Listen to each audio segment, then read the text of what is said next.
Welcome back to the Professional Lovers channel. I'm Al. And I'm Patty, and we are the Professional Lovers.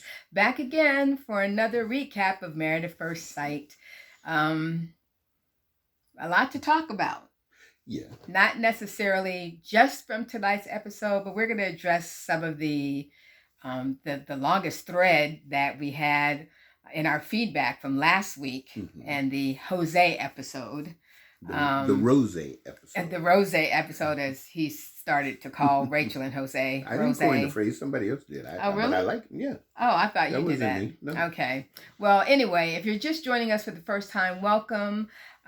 We enjoy talking about Married at First Sight along with you fans. But we use it to talk about relationship issues that come up between these couples who are striving to build a marriage.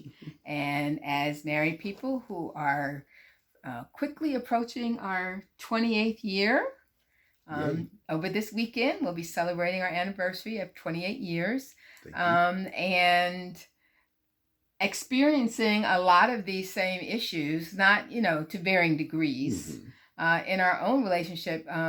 We just feel like it's a great opportunity to talk about issues that all couples are going to face at one time or another, the longer that they stay together. Yeah. So that's what we do, and we're glad that you're here and you're ready to get started. Let's do it. All right. So the first couple, funny to talk about, is Rachel and Jose. Rose.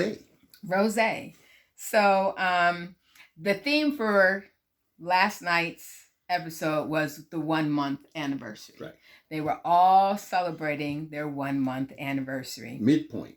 Right. They're at the halfway point, 4 weeks in, 4 weeks left before they have to decide if they're going to stay together or get divorced. And Rachel, of course, after last week's incident, wasn't sure that she was going to stay with Jose. Wasn't sure that she could get over his poor, unacceptable behavior. Right.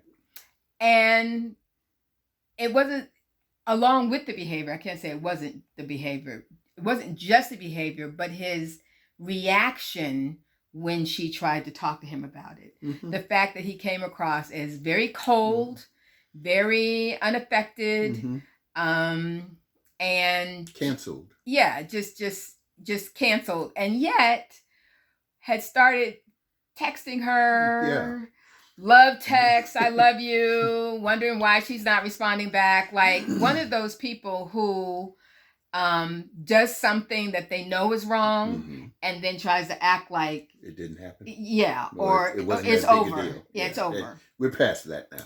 And he basically was very typical with a person who has done wrong and was called on it, and then says, well, how come you can't get over it? Why you keep bringing it up? Hey. Why, because when they're talking, you keep talking about it. You keep bringing it up. Are you ever going to get past it?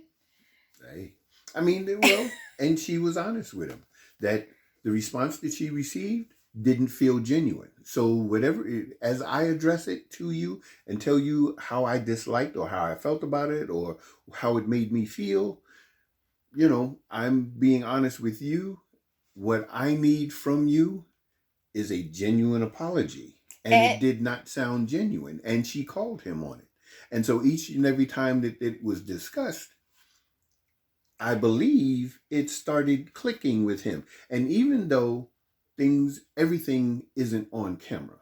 Right. Just like that the producers asked Rachel to go back and say exactly what's on your mind. When they went into the room, she expressed, well, I had thoughts and so on. Well, you need to go express. I also think that there was some behind the scenes discussion with him, even if it wasn't by the producers, it may have been by the fellas when he tried to tell them, well, she called me by some other guy's name and we just done. Wasn't nobody dealing or falling for that one. Well, they didn't fall for his, and apparently I locked her out. Yeah. I mean, but the whole thing. And even this week, him talking about it still being accidental Nobody's buying that. True. You don't accidentally deadbolt a door. True. Okay, so, and when your wife is not in bed with you, you didn't just accidentally lock her out. Okay, so we're not buying that. But one thing I wanted to bring out, and we're bringing out our book here, Becoming a Professional Lover. One of the tips says, forgiveness and love will save a marriage. And I want to point out that when you have been the offender, okay, if you're impatient with the healing process, saying and doing things to hurry it along because it makes you look or feel bad, which is what Jose is going through, you actually delay the healing. Exactly. Him saying, when are you going to get over it? If you're the offender, you don't get to determine when a person gets over it. Exactly. You got to wait it out. You caused the wound, so the healing takes place however it takes place. And you don't say, I'm sorry, but. There is no but. And that was her problem. Right. That's why it never sounded genuine, because it was, okay, well, I'm sorry. But, and then you start to rationalize why you did it. And that's what she said. You keep trying to rationalize why you did it. And it was just wrong. So finally he got it. And this is what I like. And that is, he realized that you can't just say words. I can't just keep sending you texts saying, I love you, and, trying to talk to me like nothing happened. He realized that he has to put behavior behind it. True. Exactly. And so he made those little cards to remind him. Reminders to himself. It was a tactic for himself that I need to listen better. Okay. And I need to be less controlling. And, all the things that she had talked about. And at least he did that. True. Which is behavior that demonstrates, I have heard you, I have listened to you.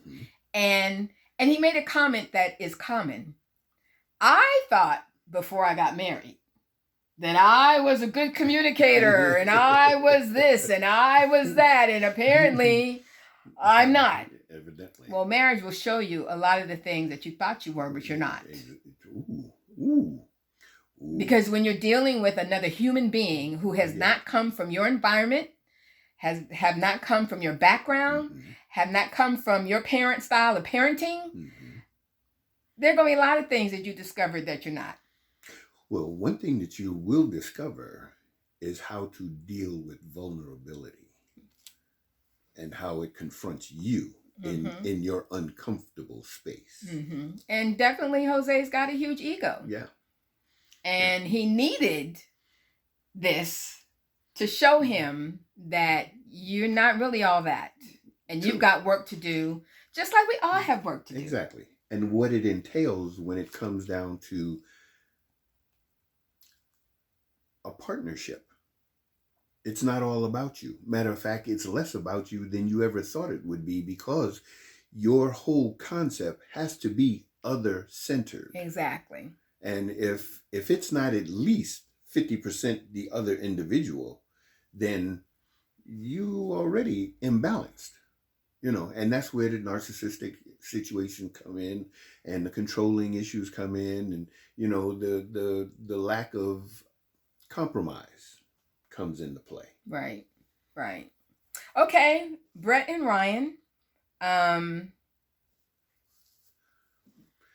doesn't seem to be any closer to opening himself up to accepting the good about Brett. He's still stuck on his type. Yeah. And it appears to be a physical type. But, he created the scavenger hunt and he tried to do what under normal circumstances I think was a great act. Yeah, and she enjoyed it. Yeah, she did.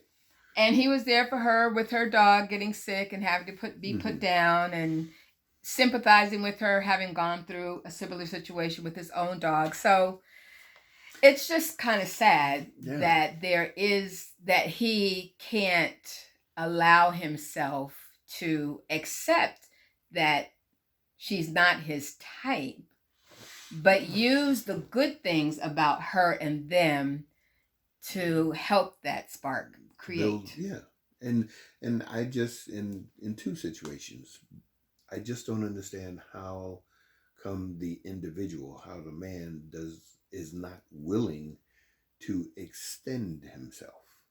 You know, just I mean, okay, you did a nice gesture with the movie, the theater, and all of that. That was cute dinner, too. And all you had to do was reach out and just hold her hand. Hold her hand. That's just a little touch. Yeah. Some little. And who knows what you might contact. Feel with Exactly. Contact. Exactly. But he's holding himself off. Yeah, and he's a true barrier. He's not going to get anywhere. No. That way. Well. Yeah. So, Michaela and Zach, very interesting. They do this. Yeah. Oh no, they're a real roller coaster ride. And even last night they were roller coastering when they went to salsa dance lessons with Gil and Mirla, and she sat down and made him dance with the instructor because I just don't want to. Oh, I'm enjoying myself. I'm enjoying myself watching my husband dance with another man because I don't want to. I just don't want to. And it was like, and then by the time you get to dinner with all the couples, oh, I love him. And I've told him that I love him. And it's like, okay. Well, but I have to, in Michaela's defense, I appreciate her transition because it has been a concerted effort on her part to move from Hurricane Michaela to a potential true partner. There has been a transition. I concur. Yeah. There has been a transition. And again, what she did for her husband, knowing what his interest and his likes and his passion is regarding music and how that was set up, I mean, he became giddy from just that experience. And she saw what it did for him, and she knew that she had hit the right chord.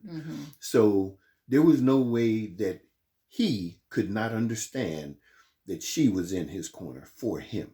And when she said that, when they were talking to Gil and Mirla, and he thought their marriage was progressing and she thought it was at a stalemate because when she had asked him, he had said, well, I don't see a future with us, but I'm hopeful. You ruined it doesn't even matter that he said, I'm hopeful. She didn't even hear that. If he said anything, she got stuck at, I don't see a future with us. And who wouldn't? Exactly. Who wouldn't? Why would you not think that?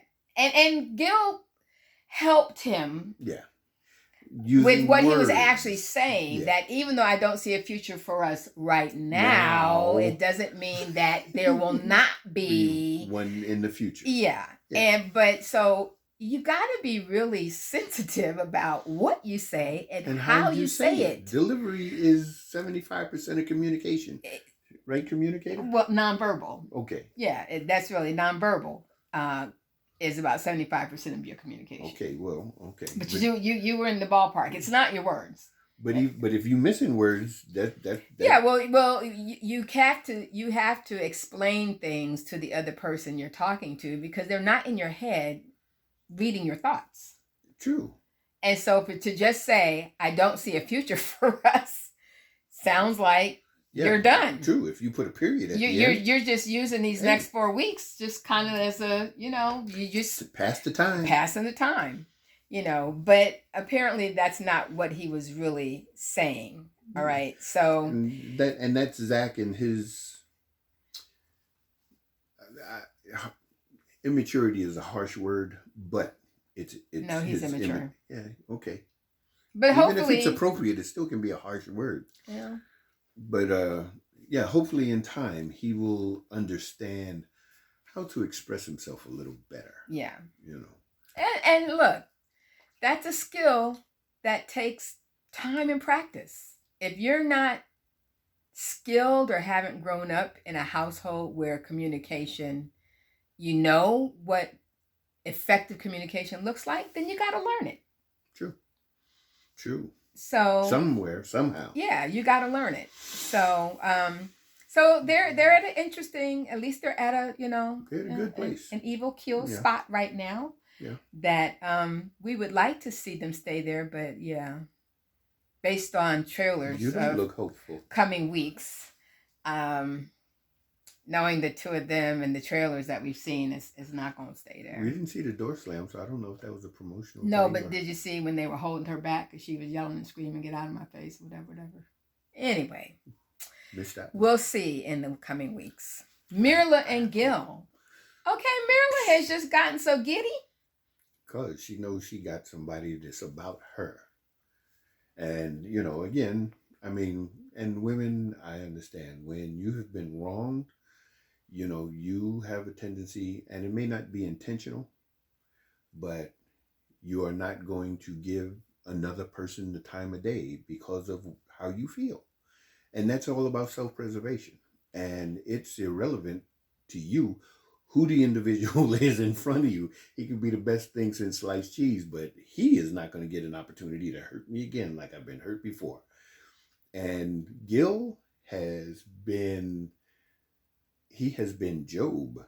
I mean, in his really patience and his, you know, consideration and his willingness to make it fun for himself, if nothing else. Mm-hmm. You know, in his joking and calling her, you know, princess, and you know, and it's not something that she shies away from because she feels that she is worth that. That's fine. There's nothing wrong with that. Yeah, it doesn't seem to bother her. I mean, no. From what we've seen on camera, all of his little teasing digs, even the T-shirt he bought her said, "I am everything." She's like, "Oh, this is great! Oh, I wear this now." And put it on immediately. So to me, that's someone who's very self-aware of how they are and how they come across, and you know, and so when he teases her about it, she's just like, "Yeah, my family was glad to get rid of me. They so glad you got me now." Hey. But that's part of what makes them work. Yeah. And we are seeing her walls starting little pieces are starting to fall off. Chocolate at 85, just melt, just all down your fingers and gooey and everything. And even though when the very first comment at salsa dancing was negative, you know, it's my bedtime and I need to be asleep. Well, when she got a little rhythm. Yeah, she better. Okay. And, you know, and they had fun. And it's just interesting watching her melt. True. And that's what she is. She's melting. I mean, and she says that she is loving her husband. You know, she didn't say she was in love, but he's in strong like. Yeah. Yeah. And he knows that he could.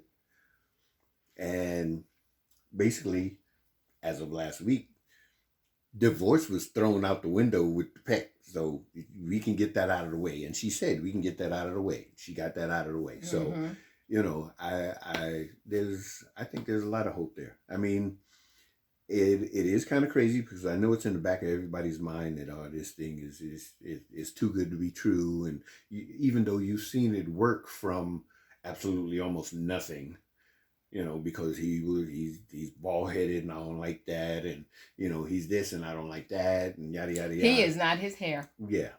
And he's proving that. And that's a good thing because he ain't got none.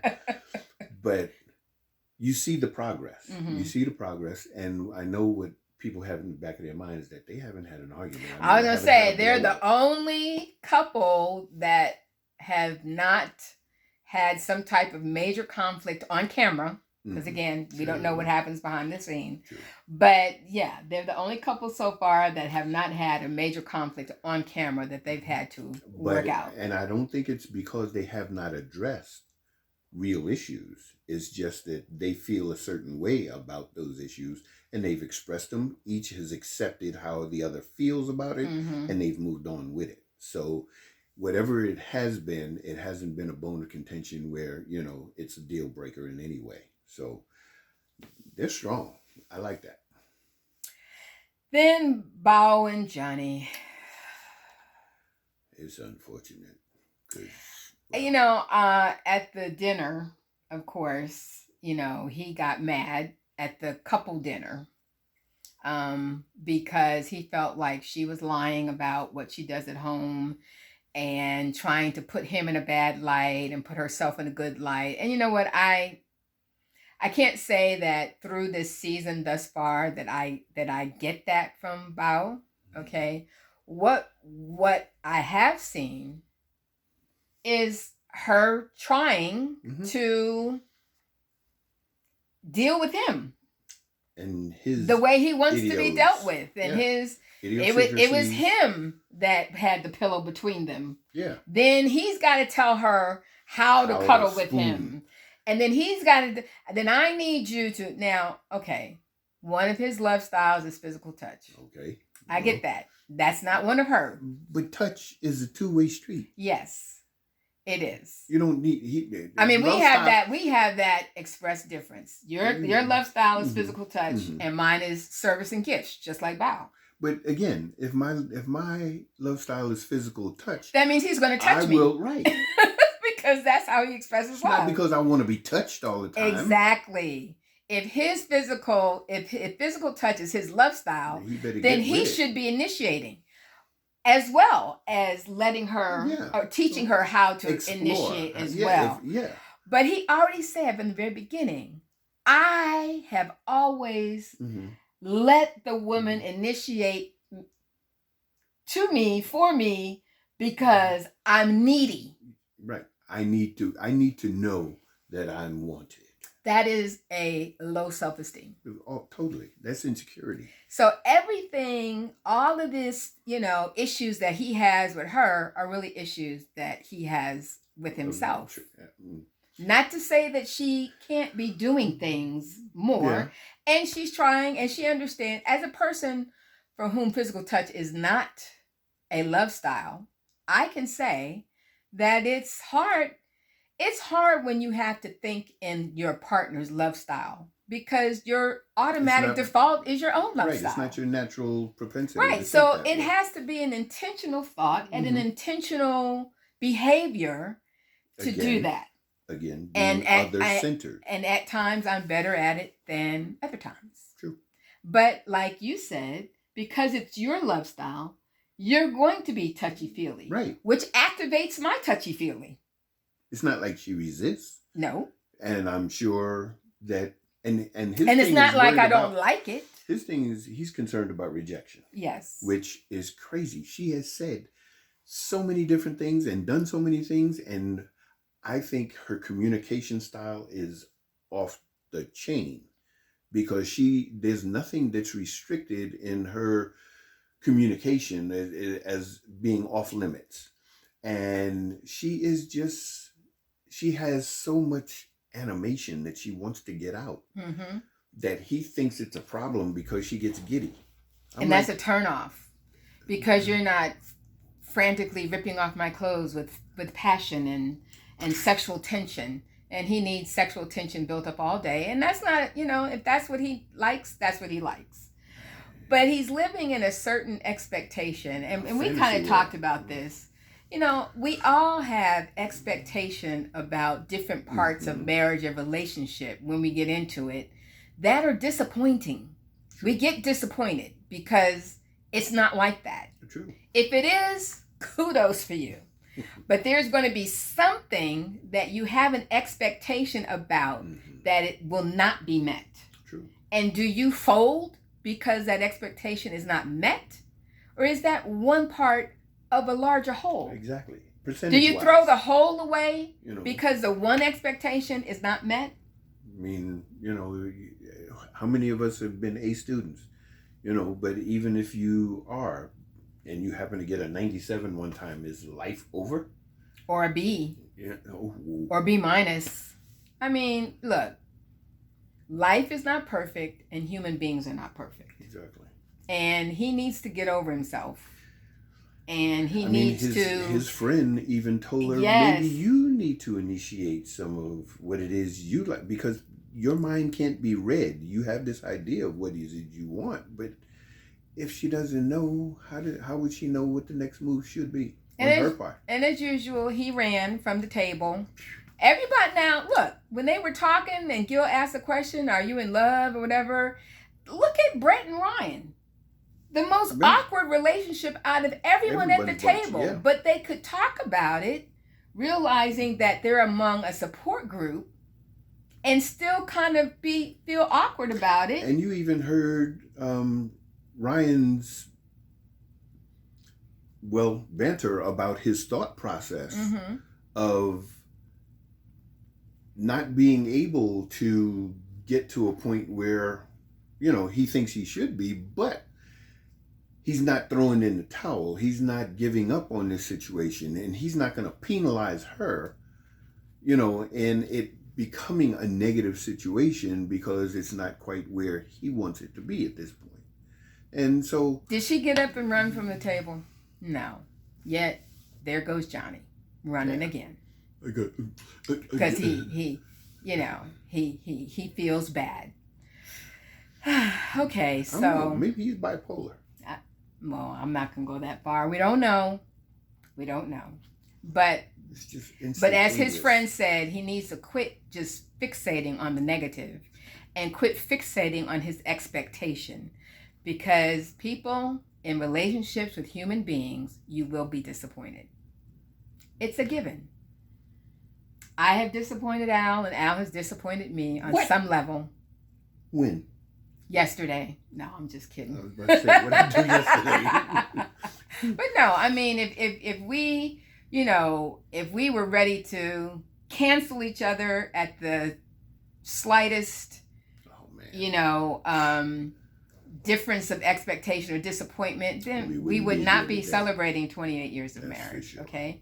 And so that leads into how we kind of want to end our discussion tonight. We had a huge thread from last week's recap regarding Jose's cursing out Rachel and the behavior that was just unacceptable. Emotionally totally abusive. Yeah.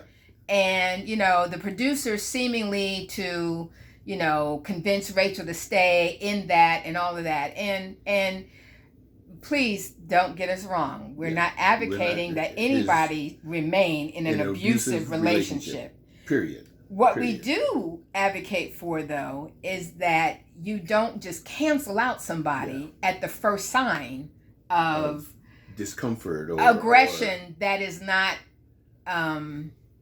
physical. Yeah. And not accepting aggression that is emotionally or verbally abusive, which Rachel did not do. She did not accept that. She called him on it. Right. Okay. Often. And she called him on it and didn't accept that. And she asked, is this the husband I'm going to have? Really? Because if that's how you're going to be, I'm not with that. Really? Okay. The idea, though, is that there are mistakes that are made. And that's all they are. And then there are patterns. Exactly. And if you're dealing with a pattern, then that's where you exit and say, either you do what needs to be done to fix this and change it before we, get it back together. Or if you don't see it as a problem, then I'm out. But simply said, one instance does not make a pattern. Exactly. And yes, it was a mistake. Rachel made a mistake. She immediately apologized. Jose's not accustomed to making mistakes, so he doesn't know how to apologize. Well, also, there are some people who just are not good at apologizing. Ooh. There are a lot of people who feel, again, it's acknowledging that you have a flaw. Exactly.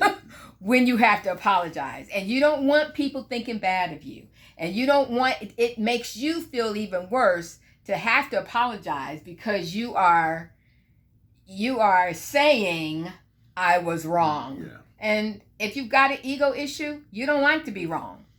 Okay? And nobody likes to be wrong, but it happens. But there are some people who are okay with acknowledging and taking accountability for their mistakes. Well, that's just being human. Yeah. But it's easier for some than others. True. It's easier for some of them, and that's all I'm saying. For Jose, it's not easy. I'm not going to get political, but... Yes. Yeah, please don't. Yeah. Yeah, because that would take us in a whole different direction. Anyway, for Jose, that's hard. And he will have to learn how to be able to do that. But again, he demonstrated that at least he understood that he has more to do with that. Yeah. With the note cards and He all that. internalized the whole incident and started reflecting on himself and how he actually was dealing with the situation. Because to me, there is no way that you can say that that's the reaction of a naturally balanced individual. To me, that let me know exactly where his ego was at. Mm-hmm. Because he became defensive, he became more than combative, he became vengeful. Yeah, exactly. And it's not to say that, and that's what everybody's concern is, and rightfully so. But is that a pattern? Because again, this is something that we've never seen before. I mean, they were great. I mean, it was 3 almost weeks of a fairy tale. Right. Okay, now they hit a speed bump that threw him through the roof. Mm-hmm.